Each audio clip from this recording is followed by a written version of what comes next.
10वी शुभेच्छा समारंभासाठी मला इथे निमंत्रित केल्याबद्दल सर्वप्रथम मी प्रशालेचे खूप खूप आभार व्यक्त करतो.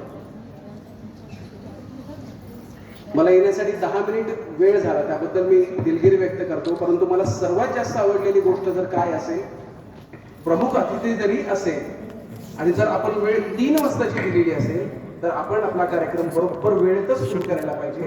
यासाठी सर्वप्रथम ज्यांनी हा कार्यक्रम वेळेत सुरू केला, प्रमुख अतिथीची न वाट पाहता अशा सर्व आयोजनाचं सुंदर नियोजन करणाऱ्या सर्व व्यक्तींचं सर्वप्रथम मी अभिनंदन करतो. मला तुमचा खरंच अभिमान वाटतो सर की वेळेचं महत्त्व हे तुम्ही अत्यंत योग्यरित्या ओळखलेलं आहे.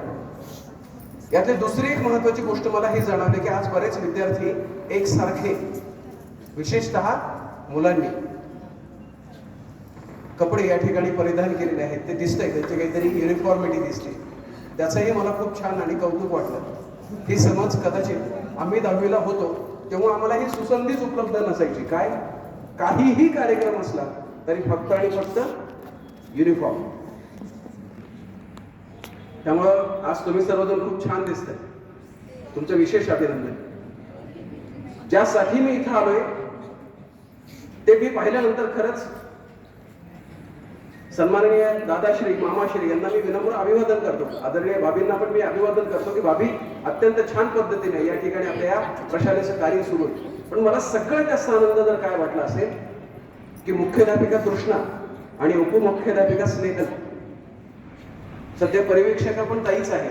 म्हणजे थोडक्यात काय, त्या प्रियदर्शनीला जेव्हा असं वाटलं असेल की माझ्या नावावर जेव्हा एखादी प्रशाला सुरू होईल, इंदिरा प्रशाला, तेव्हा त्या शाळेची भलेही 1 दिवसाची मुख्याध्यापिका असेल ती महिलाच असेल, उपमुख्याध्यापिका जी पण असेल ती पण महिलाच असेल. त्यामुळं त्या महिलेचा आणि तिच्या कार्यकर्तृत्वाचा योग्य सन्मान या ठिकाणी मला होताना दिसतोय. आणि मला सगळ्यात जास्त आनंद हा झाला की 2 ते 3च फक्त माझ्या भावांनी या ठिकाणी मनोगत व्यक्त केलं, परंतु मुलींची संख्या मात्र ही या ठिकाणी भरपूर या ठिकाणी दिसत होती. त्यात मला सगळ्यात जास्त अभिनंदन करायचे तृष्णा, समृद्धी, प्रांजल, समीक्षा, त्यातील उत्तम सादर केलेली कविता जी होती ती प्रथमेश, त्यासोबतच मला सगळ्यात जास्त अभिनंदन करायचे ते स्वामीचं. स्वामी, मी तुझं पहिलं नाव विसरतो मित्रा, परंतु मला तुला सर्वप्रथम हो आयुष, तुझं मला विशेष अभिनंदन करायचंय की इयत्ता 10वीचा एखादा विद्यार्थी फक्त बाळासाहेब ठाकरेंपर्यंतच थांबत नाही, तर ज्यांनी या महाराष्ट्राला प्रबोधन आणि सगळ्यात महत्वाची गोष्ट म्हणजे पुरोगामी महाराष्ट्राची परंपरा उपलब्ध करून दिली, त्या प्रबोधनकार ठाकरेंचं सुद्धा व्यासपीठावरती स्मरण होतं. याबद्दल मी या प्रशालेच्या सर्व शिक्षकांचं आणि सर्व विद्यार्थ्यांचं मनपूर्वक अभिनंदन करतो. एकदा जोरदार टाळ्या आपण आपल्या शिक्षकांसाठी.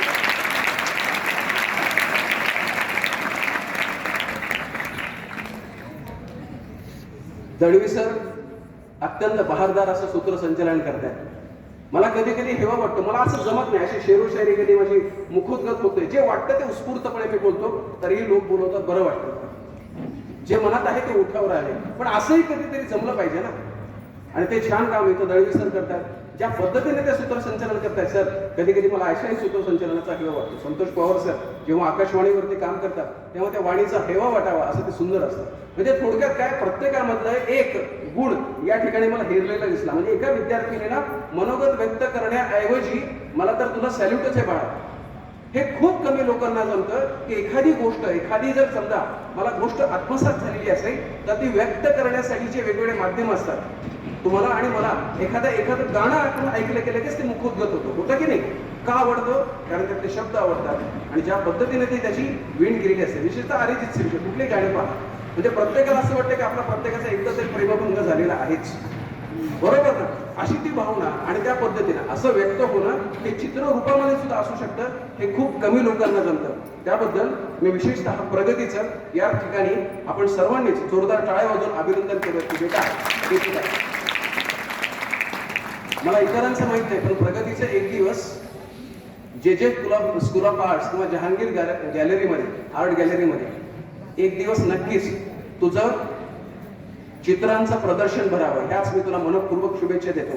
आणि बाळा, यासाठी जर तुला काही मदत लागत असेल तर संगमेश्वर कॉलेज हे तुझ्यासाठी कायम स्वरूपी मदतीसाठी उभं असेल. आणि मीच नाही, तुझी तर ही शाळा असेल, पण त्यासोबतच संगमेश्वर कॉलेजमध्ये चित्रकला महाविद्यालय आहे.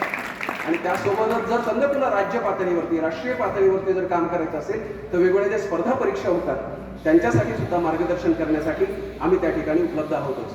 आज मी इथं करता प्रचार आणि प्रसार करण्यासाठी आलेलो नाही, पण साळुंखे मॅडमला माहिती आहे की मी सुमित सरांसोबत जेव्हा काम करतो तेव्हा आम्ही जेई, नीट, सीईटी सेल यांचं एकत्रित काम करतो. आत्ता ज्यावेळेस मी इथे मोहोळमध्ये पहिला पाऊल ठेवला तेव्हाच मला सुमित सरांचा फोन आला होता, सुमित साळुंखे सरांचा, साळुंखे मॅडमचा मुलगा. त्यांनी सांगितलं की सर, मोहोळ नगरीमध्ये स्वागत आहे आणि तुम्ही माझ्या शाळेमध्ये शिकलेल्या, ज्या माझ्या शाळेत मी शिकलोय त्या शाळेमध्ये तुम्ही येताय, तर मला याचा खूप सार्थ अभिमान आहे. माझ्या शाळेच्या वतीनं, माझ्या विद्यार्थ्यांच्या वतीनं, माझ्या शिक्षकांच्या वतीनं या ठिकाणी मी तुमचं स्वागत करतो. आणि सर, फक्त भेटायचंच नाही तर घरी येऊन पण जायचं. हे आदरातिथ्य जे आहे ते फक्त मोहोळकरच करू शकतात. बाकी मोहोळची ख्याती मलाही माहिती आहे. तुम्हाला वाटेल की सर, हो मी मराठवाड्यातला आहे, तुम्हाला फक्त मोहोळ आणि आजूबाजूचा परिसर माहिती आहे, बीड जिल्हा तुम्हाला आत्ता ह्या महिन्याभरात ऐकून बऱ्यापैकी कळाला असेल. मला सांगायला आनंद वाटतो की माझ्या शाळेची इमारत जी आहे ती 1 मजली आहे, परंतु अत्यंत अभिमानाने सांगतो की माझ्या शाळेचे ग्रंथालय जे आहे ते 3 मजली आहे. मगाशी सरांनी एका विद्यार्थ्याची ओळख करून दिलेली मला खूप जास्त भावली.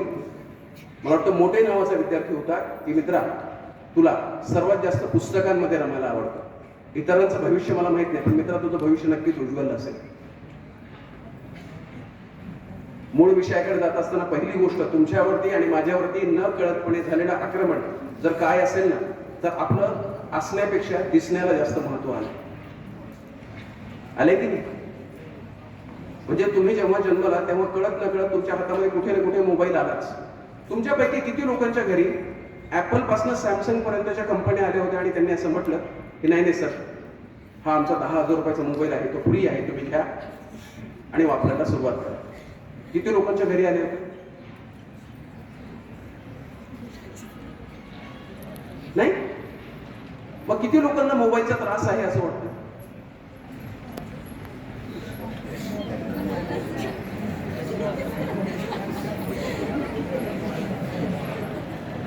बरं, किती लोकांना वाटत नाही त्यांनी हात वर करा.